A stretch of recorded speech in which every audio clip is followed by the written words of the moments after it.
नमस्कार and welcome to the new blog of the Tanya Nikhil. मी तन्या तुमचं अगदी मनापासून स्वागत करते आपल्या आजच्या ब्लॉगमध्ये. तर काल रात्री आलो आहे आम्ही कोल्हापूर आणि शुभूकडून आणि घरात खूप पसारा आहे. 2 दिवस गेले तरी घरात खूप धूळ होते. ती तर आवरायचीच आहे. कपडे वगैरे मी सगळे धुवायला टाकले, सगळीचे भांडे घासून ठेवले आहेत आणि निखिल त्याच्या कामाला लागला आहे. आम्ही एक ग्रीन शीट आणलं होतं आणि त्याला बरेच दिवस झाले होते, बट ते काही टाकायला मुहूर्त लागत नव्हता आणि हळूहळू थोडं थोडं रिनोव्हेशन करायचं आहे आम्हाला. त्याचीच सुरुवात आजपासून करतो आहे. सो नवरोबा लागले सकाळी सकाळी कामाला, कारण आज त्याला सुट्टी पण आहे, सॅटर्डे ऑफकोर्स. तर बघूयात. आणि आज आमच्याकडे पाहुणे पण येणार, त्याची मला खूप सारा स्वयंपाक करायचा आहे. So stay tuned. Cut to direct संध्याकाळ, कारण दिवसभर काही शूट करता आलं नाही. गावावरून आल्यानंतर घराचे हाल काय असतात ते सगळ्यांनाच माहीत असेल. सो माझाही त्यातच बऱ्यापैकी वेळ गेला. त्यात पाहुणे येणार होते म्हणून जरा +1 स्वच्छता होती. आणि ज्या दिवशी असं काहीतरी इम्पॉर्टंट काहीतरी करायचं असतं ना, त्या दिवशी माझं लेकरू अजिबात झोपत नाही. आणि आजही आता वाजले 6:30, ती 6 वाजता झोपली आहे. म्हणजे माहीत नाही. आणि मला तिला 6-6:30ला झोपू द्यायची अजिबात इच्छा नसते. तिचा 3-3:30ला झोपली, 5-5:30ला उठली तर रात्री 8:30ला झोपून जाते. बट ती आता 6 वाजता झोपली, त्याच्यामुळे माहीत नाही ती रात्री किती वाजता झोपते. असो, आज पाहुणे येणार आहे म्हणून छान मेन्यू आहे माझ्याकडे, सो तुम्हालाही दाखवते. छान लुसलुशीत असा भात झाला आहे. इकडे केली मी कोबी मटार, इकडे कोथिंबीरीच्या वड्या आता होत आहेत. मला आवडतात थोड्याशा जळालेल्या, असं मी माझ्यासाठी तशा करते आहे. मी इथे केली आहे गुजराती डाळ, जी गुजराती थाळीमध्ये असते, जिथे आपण थाळी खायला जातो, ती मला प्रचंड आवडते आणि रिंकू मावशीलाही आवडते. सो मी ती केली आहे. इकडे काळ्या चण्याची भाजी आहे, काळा मसाला जो आपण वाटून वगैरे करतो ना त्या टाईप. त्याने माझं लिटरली खूपच गॅस खराब केला आहे, बट ठीक आहे. आणि हे सगळं पातीला खराब नाही आहे, भाताचं उडालं आहे म्हणून तसं दिसतं आहे. सो असं अगदी बेसिक मेन्यू आहे. मला गाजराचा हलवा करायचा होता, बट मॅडमनी मला तेवढा वेळच दिला नाही गाजर किसायला वगैरे, तर ते स्किप केलं आहे. बाहेरून काहीतरी मागवून घेईल आता. आणि चटणी वगैरे आहे. कोशिंबीर आवडतच नाही ना, संतोष खातो ना रिंकू मावशी खाते, मला आवडते, बट आज माझ्यासाठी काही करण्यात अर्थ नाही आहे. सो असा आहे स्वयंपाक सुरू आहे. होईलच, फक्त पोळ्या बाकी आहेत, त्या मी पटकन करून घेईल. आणि मागच्या व्हिडिओवर एका ताईंची कमेंट होती की तू वेल टू डू आहेस तर बाई का लावत नाही. त्यावर मी त्यांना सांगितलं की एक चांगली कमेंट होती त्यावर म्हटलं ताई मला नाही सहन होत, म्हणजे मला नाही आवडत बाईंनी येऊन काम केलेलं. माझं मत आहे. ताई एकदम ओके. त्याच्या खाली एक बाई आहे का माणूस हे माहीत नाही, फेक अकाउंट आहे की ओरिजिनल अकाउंट आहे हेही माहीत नाही. बट लास्ट टाईम जे बोलत होते ना, मुली पडीक असतात, पुन्हा नंतर त्यांनी मला सांगितलं होतं की सखीला पाळणाघरात ठेव, जॉब कर. तीच बाई, तीच माणूस किंवा तीच विकृत जी व्यक्ती आहे, तिचं असं म्हणणं होतं, कशाला बाई लावतेस, घरी येस काम कर, तुझं वजन कमी होईल, तू दुसरं करते तरी काय, घरात दिवसभर बसून काम कर. तर तुला उत्तर देणं मी जाऊ तर घालणं सोडून दिलं, कारण इतकी घाणेरडी ज्यांची विचारशक्ती आहे ना त्यांच्याकडे नकोच. तुला घाबरतही नाही. तुला तुम्ही आता ऑलमोस्ट ब्लॉक केलं आहे. तू दुसऱ्या आयडीवरनं बघत असशील तर मी तुला सांगते की मला बात घेणं देणं नाही, तू काय बोलते आहे, मी इथून पुढे उत्तरही देणार नाही आहे तुला. आणि ज्या बायका घरी बसून असतात ना, त्या फक्त काहीच करत नाही ना, अशी घाणेरडी वृत्ती नको ठेवू. त्यांच्या मागे पण खूप सारी कामं असतात. प्रत्येकाचं मत असतं. माझं मत आहे मला नाही कामवाली ठेवायची, मी नाही ठेवत. बट दॅट्स नॉट मीन की घरी ज्या बायका बसतात त्या रिकाम टेकड्या असतात आणि म्हणून त्या घरकाम करतात. अजिबात नाही. प्रत्येकाची आवड असते. मला आत्ता कुठे वेळ मिळतो आहे माझं घर सजवायला, माझ्या घरात वेळ द्यायला. याच्या आधी पैशाच्या मागे इतकं पळत होतो, अजूनही पळतो आहे, बट तेव्हा ती गरज होती. आता सेटल आहे त्याच्यामुळे आता एवढं वाटत नाही. तेव्हा ती गरज होती, त्याच्यामुळे घरात एवढं लक्ष देणं होत नव्हतं. आता मला आवडतंच. आणि मुळात मला ते 10 वाजेपर्यंत कोणाची तरी वाट बघणं की ते येऊन मग माझं घर झाडतील, ते नाही पटत. माझ्याकडे आधी पण ज्या कामवाल्या होत्या ना, ते यायच्या आधीच माझं 2दा घर झाडून व्हायचं. आणि परत त्यांचं असं पण होतं की ताई तू खरकटं कवर काढून ठेवते, सगळे भांडे कडक होऊन जातात.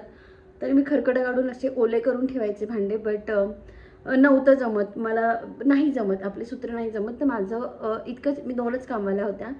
एक खूप चांगली होती शीतल, ती तिचं दुसरं एज्युकेशन झालं म्हणून ती गेली. दुसरी जी ताई होती तिला मीच काढलं, कारण जरा डोक्यावरनं जात होतं माझ्या. बट आत्ता मी हे खूप एन्जॉय करते आहे.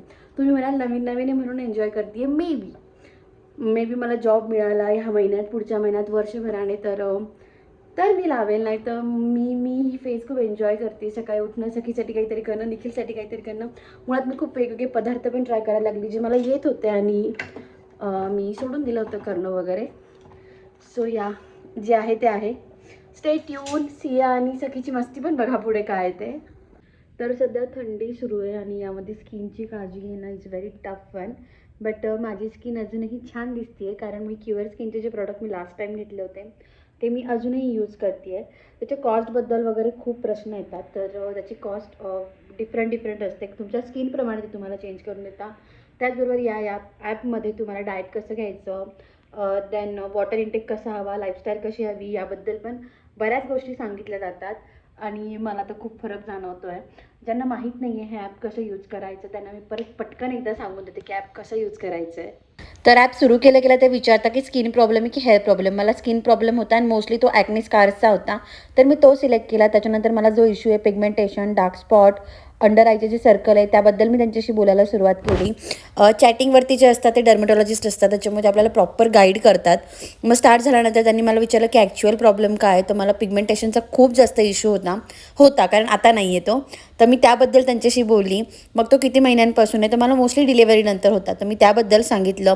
मग प्रेग्नेंट आहात की प्लॅनिंग करतायत, तर मी ऑलरेडी प्रेग्नेंट आहे, त्याबद्दल मी ऑलरेडी डिलिव्हर केलं आहे असं त्यांना सांगितलं. त्यानंतर मग त्यांनी ते प्रोफाईल घेतात.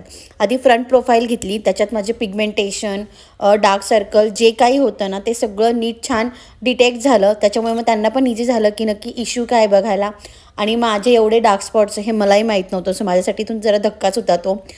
ते झाल्यानंतर मग त्यांनी साईड प्रोफाईल घेतली. साईड प्रोफाईलमध्ये पण खूप सारे पिगमेंटेशन वगैरे दिसून आले त्यांना. मग आमचं डिस्कशन सुरू झालं की नक्की काय कसं आहे. ॲक्च्युली साईडमध्ये मला जास्त पिगमेंटेशन किंवा जास्त ॲक्ने स्कार्स वाटले, जे मला असे दिसून येत नव्हते. बट जेव्हा त्यांनी ते पॉईंट आऊट केले तेव्हा माझ्या ते लक्षात आलं आणि आता ते बऱ्यापैकी फेड झालेत, कारण मी मागच्या 1-1.5 महिन्यापासून ते प्रॉडक्ट प्रॉपर यूज करते आहे. सो माझी साईड प्रोफाईल घेतल्यानंतर पुन्हा मी त्या डर्मेटॉलॉजिस्ट जे होते त्यांच्याशी बोलायला सुरुवात केली. मग मी कोणते प्रॉडक्ट्स वगैरे यूज करते, तर मी मोस्टली काही यूज करत नव्हती, त्याबद्दल त्यांना सांगितलं. नंतर स्किन कधीपासून खराब झाली, तर माझी मागच्या 6 महिन्यांनंतर स्किन खराब झाली होती तसं सांगितलं. मग माझं सनलाईटची किती हे असतं, सारखं सनलाईटची मी किती कनेक्टमध्ये असते ते वगैरे सगळं त्यांच्याशी डिस्कस केलं. त्याच्यानंतर मग स्किन किती बर्न झाली आहे, इरिटेशन वगैरे होतं का, या सगळ्या गोष्टी अगदी डिटेल्समध्ये त्यांनी माझ्याकडनं विचारून घेतला. आणि त्याच्यानंतर त्यांनी माझ्यासाठी हा पॅक तयार. तुम्हाला पण जर तुमच्या स्किनसाठी असे छान प्रॉडक्ट हवे असतील नीट छान कन्सल्ट करून, तर तुम्ही नक्की क्युअर स्किनचा ॲप यूज करू शकता. आणि त्यात जर तुम्ही माझा कोड तनया 100 यूज केला तर तुम्हाला छान डिस्काउंटसुद्धा मिळेल आणि तुम्हाला पण अशी छान स्किन मिळेल. मी कोणतंही फिल्टर लावत नाही, जे आहे ते तुम्हाला शॉर्ट्समध्येही दिसतं आणि व्हिडिओजमध्येही दिसतं. So do check out the cure skin app.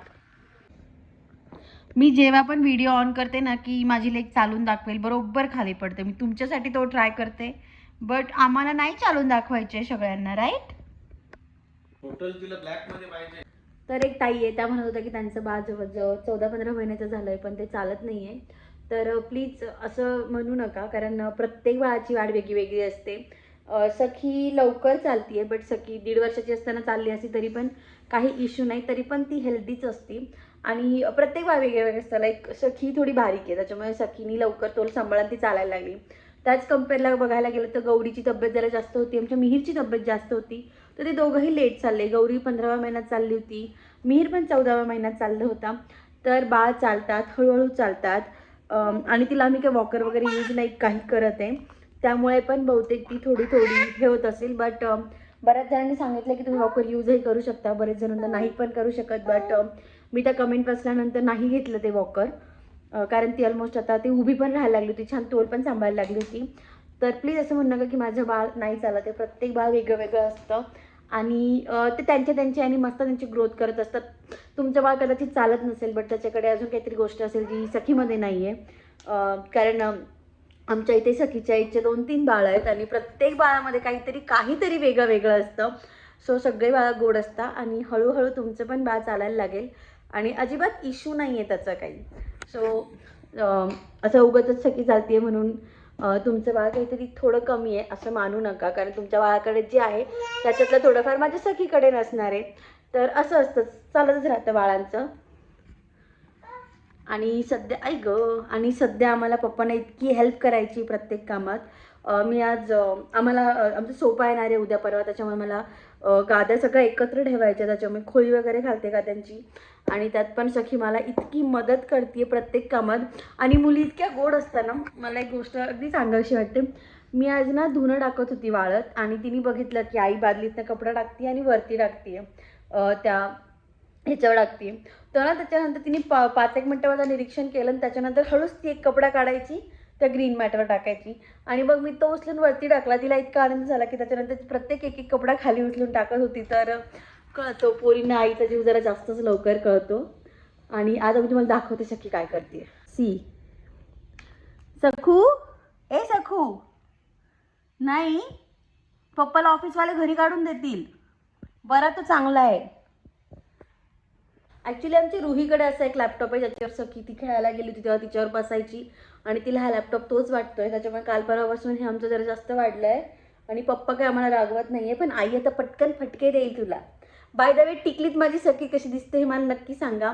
माझ्या कपाळावर ती टिकली राहू देत नाही बट तिला लावावीच लागते आणि त्यामुळे दोघींनी सेम सेम लावली आहे.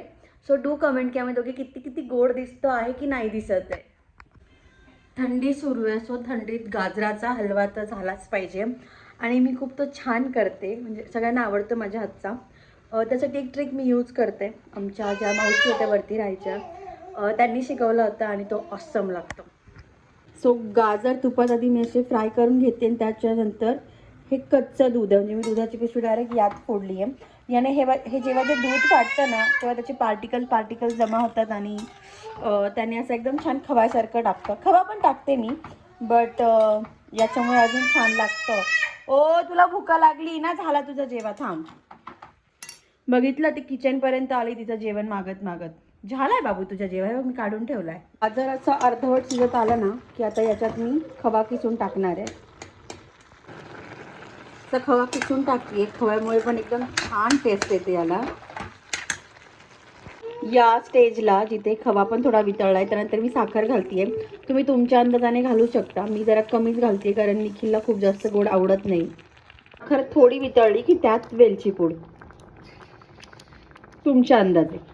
माझी पडत का नाही मी खोलून टाकते. मी अगदी थोड्या तुपात थोडे ड्रायफ्रूट्स हे करून घेईल, ड्राय रोस्ट करून घेईल थोडेसे आणि देन वी आर डन. लास्टला मी सगळे रोस्ट केलेले ड्रायफ्रूट्स याच्यात टाकले आणि आता मंद आचेवर शिजू देणार आहे. मग याचा कलर पण थोडा चेंज होतो लास्टला. सध्या तरी तो असाच दिसेल कारण तो जास्त दुधात शिजवला आहे मी.